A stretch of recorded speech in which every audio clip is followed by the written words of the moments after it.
I'm aware that the instant forgiveness which rained down on Paul Townend will not have pleased all onlookers. Some, including those who fancied Boum Photo, will still be feeling sore about what happened on Tuesday and are perhaps a little queasy about the way that the racing gang, as Townend called them, clasped the erring jockey to their bosom on day 2 at Punchestown. Some will undoubtedly feel that a jockey who made such a mistake should have to suffer for a bit more than 24 hours. But this is how it has always been in horse racing. Jockeys may be rivals on the track, but they share mortal risks and an unusual way of life. Trainers and stable staff tend to feel they have much more in common with those in other yards than they do with the outside world, with non-horsey people.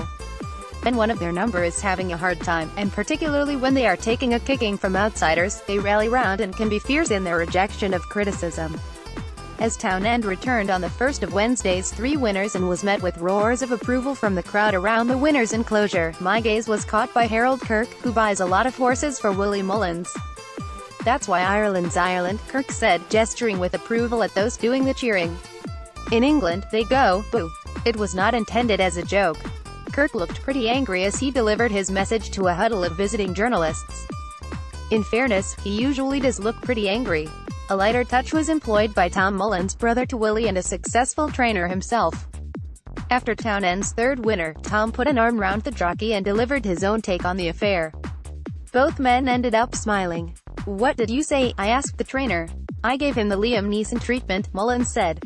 "I told him, you're after getting away with what you did yesterday.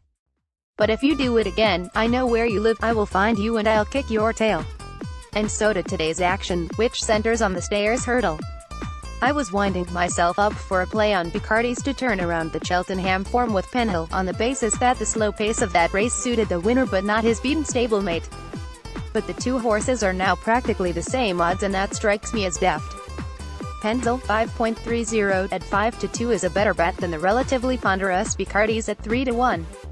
There are risks here, of course. Bacardi's won at this festival last year, when Penhill was surprisingly beaten in a different race, having also won at Cheltenham that year. If course form, or April form is necessary, Penhill doesn't have it. You had to be impressed by his defeat of Super Sunday last month, and this is only his 2nd race in the space of a year. I think he'll have more to offer and the market's doubts will prove unfounded. The nap is Windstorm, 5.25, in Beverly's last race. From the Ralph Beckett yard that is starting the flat season strongly, this filly did best of the newcomers when 2nd at Lingfield last month, form that gives her an obvious chance in this. She's 13-8 from an opening 9-4. I like another couple that have had some support at Warwick. Herminator, 2.45, makes his debut for the on-fire Tom Lacey, having had a wind-up since he last ran for Willie Mullins 15 months ago. Fangio, 4.25, gets a new jockey for this return defenses and has dropped to a beatable rating. Both are available at 6-1.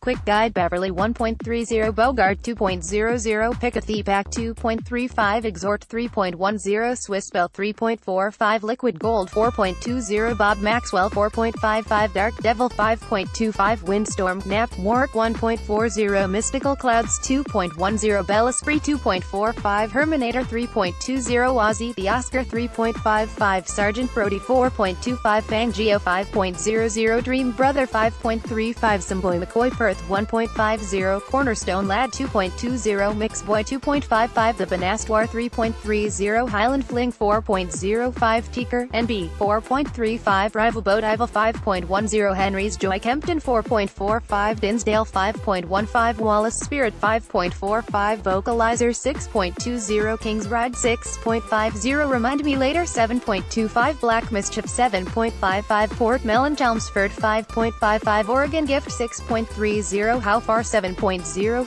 Wallowit 7.35, Mubtasum 8.05, or Fly 8.35, Luna Eclipse 9.05, Lack and Tips by Chris Cook. Thank you for your feedback.